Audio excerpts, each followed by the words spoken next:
Magandang araw sa inyong lahat at welcome sa aking channel. Paulo Avellino, handa na magpakasal.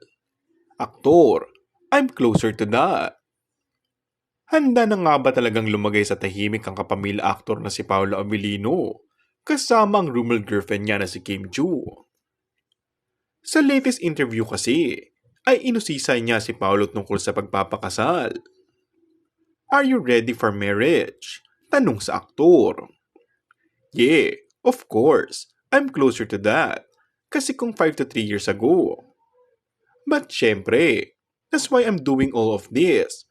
Kasi gusto ko maalagaan yung mga anak ko na wala silang iisipin. But di sila pwedeng maging spoiled kasi hindi madali ang buhay. Wika niya. Dagdag pa ng aktor. Everything I do in life is leading up to yung aspeto na yun. Samantala, kung babalikan naman ang sagot ni Kim sa isang panayam noong 2022, hinggil sa posibilidad na alukin siya ng kasal, handa rin daw siyang pumayag at iwanan ng showbiz para sa nobyo.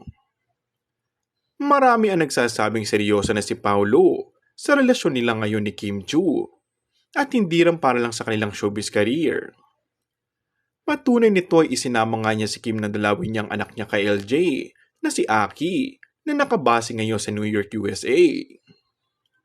Well, at this point, sa buhay ni Paulo, mukhang desidido na nga siyang lumagay sa tahimik at magkaroon ng sariling pamilya.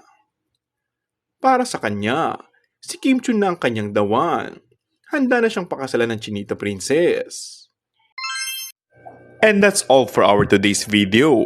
Kung bago ka lang sa aking channel ay mag-subscribe at pindutin na rin ang notification bell. Maraming salamat!